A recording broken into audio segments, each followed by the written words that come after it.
अहम खबरें। Pfizer Moderna के टीके भेजने के लिए तैयार बैठा अमेरिका। पाकिस्तान की चौखट तक आ धमका तालिबान। भारत और चीनी विदेश मंत्रियों की हुई मुलाकात। सस्ते पेट्रोल के लिए पेट्रोलियम मंत्री ने यूएई से संपर्क किया। संसदीय रक्षा समिति में एलएसी पर घमासान।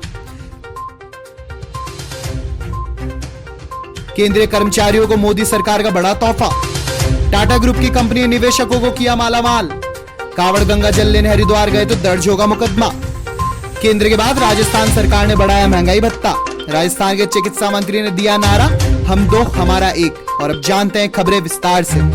अमेरिका ने पूरी दुनिया में कई देशों को 8 करोड़ कोरोना वैक्सीन दान करने की घोषणा की थी।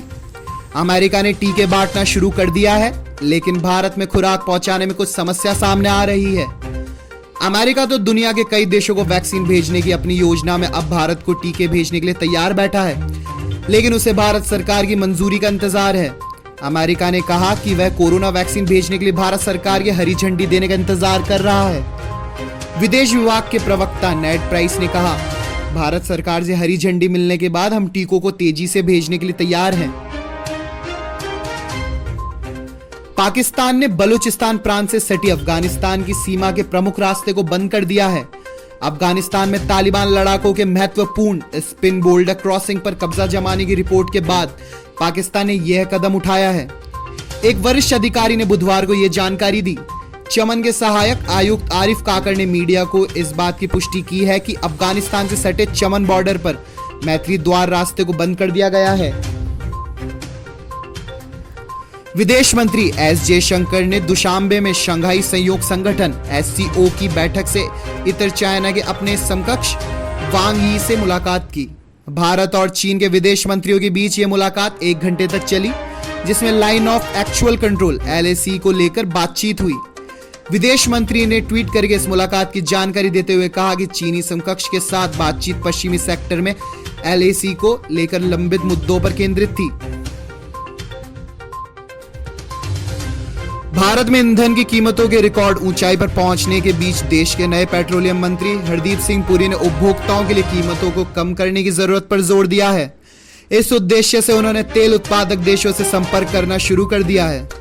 पुरी ने पिछले हफ्ते कतर के ऊर्जा मंत्री को फोन किया था और उन्होंने बुधवार को संयुक्त अरब अमीरात UAE के अपने समकक्ष सुल्तान अहमद अल जाबेर को फोन किया। पुरी ने ट्विटर पर लिखा, हमने उपभोक्ताओं के लिए और सस्ती कीमतों की व्यवस्था करने के उद्देश्य से ऊर्जा क्षेत्र के दूसरे आपूर्तिकर्ताओं में स्थिरता, निश्चिंतता और व्यवहारिकता की भावना लाने से UAE तथा अन्य मित्र देशों के साथ मिलकर काम करने की अपनी इच्छा जताई है। कांग्रेस नेता राहुल गांधी ने पार्टी के सांसदों के साथ बुधवार को डिफेंस कमेटी की बैठक से वॉकआउट किया। सूत्रों के मुताबिक राहुल गांधी और कांग्रेस के दूसरे सांसदों ने लाइन ऑफ एक्चुअल कंट्रोल पर चर्चा की, लेकिन चेयरमैन ने इसकी इजाजत नहीं दी और इसके विरोध में कांग्रेस नेताओं ने बैठक का बहिष्कार कर दिया। लंबे इंतजार के बाद केंद्रीय कर्मचारियों के अतिरिक्त महंगाई भत्ते पर लगी रोक को हटा लिया गया है। इसके साथ ही जुलाई में कर्मचारियों को 28% की दर से महंगाई भत्ता दिए जाने का ऐलान किया गया है। दरअसल केंद्र सरकार ने बीते साल के मार्च महीने में महंगाई भत्ते DA और महंगाई राहत DR को 17% से बढ़ाकर 21% करने का ऐलान किया था। टाटा समूह की कई कंपनियां हैं जिसने कोरोना काल में काफी अच्छा रिटर्न दिया है। इनमें से एक Tata tele services Maharashtra limited भी है। बीते 1 महीने में ही इस कंपनी ने निवेशकों को मालामाल कर दिया है। वहीं जिन निवेशकों ने 1 साल का इंतजार किया है, उनकी 1 लाख की रकम 13 लाख रुपए से ज्यादा हो गई है।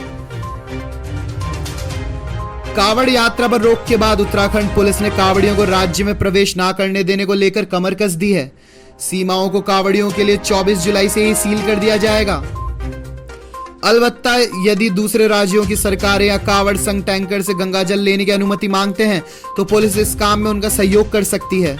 प्रदेश सरकार ने स्पष्ट किया है कि कोविड की दूसरी लहर के चलते इस साल भी उत्तराखंड में कावड़ यात्रा पर रोक रहेगी।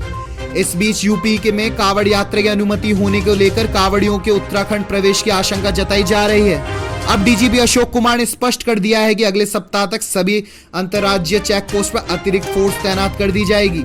उन्होंने बताया है कि पहले कावड़ियों को समझाकर वापस किया जाएगा, फिर भी किसी ने जबरदस्ती की तो पुलिस सख्ती से काम लेगी। कोरोना संकट और महंगाई की बढ़ती मार के बीच राजस्थान की अशोक गहलोत सरकार ने राज्य सरकार के कर्मचारियों को बड़ी राहत दी है। बुधवार को यहां अशोक गहलोत सरकार ने राजस्थान सरकारी कर्मचारियों का महंगाई भत्ता 17% से बढ़ाकर 28% करने का ऐलान किया है। राज्य सरकार की तरफ से यह भी बताया गया है कि महंगाई भत्ते की नई दर 1 जुलाई 2021 से मान्य होगी। मुख्यमंत्री अशोक गहलोत ने एक ट्वीट कर जानकारी दी है कि राजस्थान सरकारी कर्मचारियों एवं पेंशनर्स का महंगाई भत्ता 17% से बढ़ाकर 28% करने का निर्णय किया है। 1 जुलाई 2021 से महंगाई भत्ते की यह दर मान्य होगी। कोविड की कठिन परिस्थितियों के बावजूद कर्मचारियों को संबल देने हेतु इस फैसले पर राज्य सरकार लगभग 4000 करोड़ रुपए का सालाना व्यय करेगी।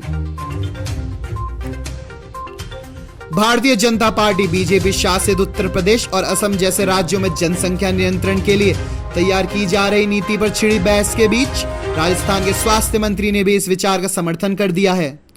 राजस्थान की कांग्रेस सरकार में स्वास्थ्य मंत्री रघु शर्मा ने कहा कि देश को जनसंख्या नियंत्रण पर विचार करना होगा और यह समय हम दो हमारे एक का हो चुका है।